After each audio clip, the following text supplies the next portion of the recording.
Hi everyone, and welcome back. Quick breaking news. Just wanted to jump in with news about Bilt. Bilt is changing their reward structure a little bit, their elite statuses, to first and foremost drastically increase the number of points or spend you'll need to hit your next level of status. And when you hit status, you keep it for the rest of that year and the following year. If you have Bilt silver, gold, or platinum status, you will get additional perks at each level, whether that's percent bonus on points for renewing a lease at a Bilt Alliance rental property, or it's interest on points, or higher percentages when you participate in transfer bonuses on rent day. So if they do like a rent day promotion with Marriott and you transfer your points at 1-to-1, if you're a Bilt Silver member, you may get a 1.25 multiplier, 1.5, or even 2 points back based on your status with Bilt. This is taking effect next week, so starting the 1st of January 2024. Now, there's a couple of different ways you'll be able to earn points, or earn status, sorry. First, there's the points route, which they've updated the number of points necessary. So for Bilt Silver now, it will be 50,000 points in a year. For Bilt Gold, 125,000 points. And Bilt Platinum, 200,000 points. Now, you can also spend and do qualifying spend to reach these levels as well with the Bilt MasterCard or other cards on the Bilt platform. And I'll talk about that in just a second. So for silver, it will be $10,000 in qualifying spend. Gold, it'll be $25,000 in qualifying spend. And platinum, it would be $50,000 in qualifying spend. What is qualifying spend? All non-rent purchases on your Bilt MasterCard would count. So that's one times points for anything that is not rent and not dining or travel, 2 times points on travel, and 3 times points on dining. Also, Soul Cycle classes booked in the Bilt app, those will also count for 10 times points, so you don't have to spend $10,000 at Soul Cycle, because that would generate 100,000 points and put you between silver and gold. Bilt dining restaurants, when you use a linked card from your Bilt wallet. So that works as if you go to a Bilt dining establishment and you have, say, the Chase Sapphire Reserve. If you pay for that restaurant on the Chase Sapphire Reserve, you're going to get 3 times points on the Chase Sapphire Reserve and 5 times Bilt points. If it's a 5 times restaurant. If it is a 10 times restaurant, you're still going to get your Bilt points that way. So you're going to get points, but the spend that you do will also count toward your spend requirement. And these aren't, they're not fast food places on the Bilt dining side of things, but you can hit Bilt status while still not holding a Bilt card. It's just going to take some creativity, or some more creativity. Next up would be Lyft rides. If Bilt is your chosen rewards partner with Lyft, same sort of thing. If you have the Chase Sapphire Reserve, you get 10 times points on 10 times points on Lyft, and 2 times points on Bilt's side of things through Lyft as you use Bilt as your rewards partner with Lyft. Your spend will count towards that as well as your points. So I take a $50 Lyft, I earn 500 ultimate reward points and 100 points on the Bilt side of things.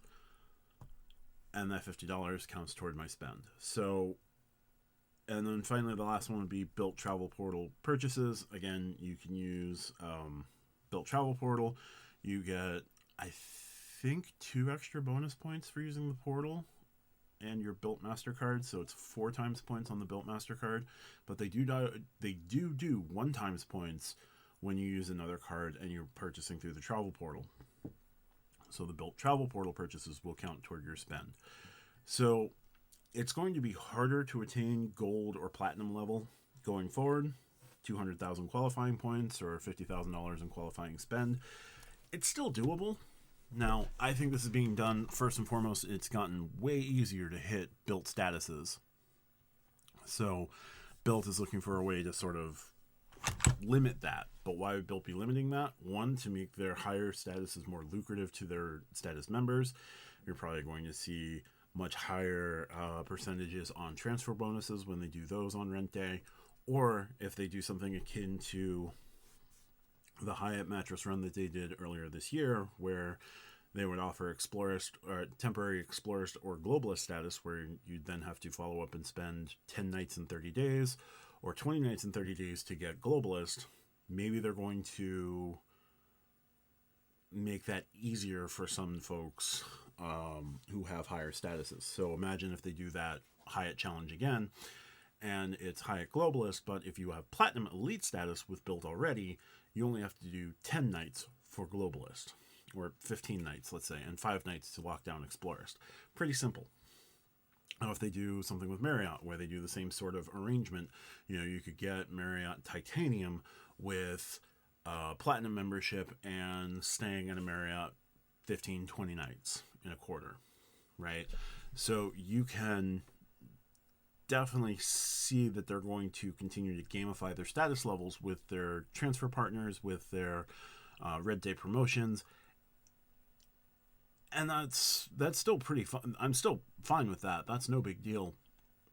I actually don't have problems with this because it can also lead the way for other means of points production. What is the biggest thing that everybody wants from Bilt? That would be rent. I'm sorry, that would not be rent. That would be a mortgage. So you could get this could pave the way for them to bring in that mortgage component and start bringing in even more people and start luring them with that Bilt status as well. Do I think it's highly likely that they're going to introduce mortgages in 2024? No, but I think this is setting the stage for them to add in mortgages, get more people using the Bilt card, and even potentially doing like that doing an annual fee Bilt card, which would do, 1.5 times points on rent, in addition to some other perks, and continuing to grow their base of users. You could even do like an even higher end annual fee card where mortgage becomes the likelihood, and then everyone who comes in, could still get mortgage, but only get like half the points if they're Bilt blue and they don't have the Bilt whatever level annual fee card.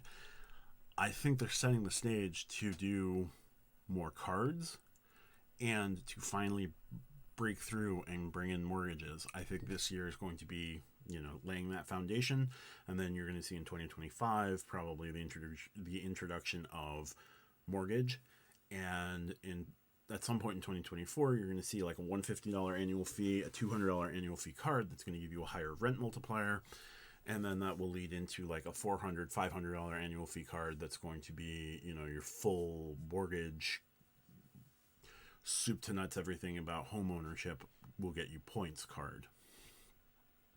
That's just wild speculation, but the news right now, Bilt has reformatted their elite structure in terms of the number of points necessary. You can now spend your way to status, and we'll just have to see if that status is going to be worth it going forward. Usually it is, but we'll just have to see and find out what Bilt is up to. But I think they're laying the groundwork for something big, either in 2024 or 2025. I think we're going to see some expanded products from them, one of which will probably be a higher rent multiplier annual fee card, and the other would be the vaunted mortgage annual fee travel card, which I'm sure is also going to include like Clear, Priority Pass, all of that, to bring more people into the Bilt platform. I think this is just the first step, and it's still relatively easy to hit gold, relatively easy to hit silver status. Gold status would take some work, but if you game it out properly, because there's still plenty of wiggle room, find out from CalBNG some ways to game the Bilt system for more points. And yeah, I think they're going to be setting the stage for something bigger. Anyway, that's all for now. Talk to you soon. Bye.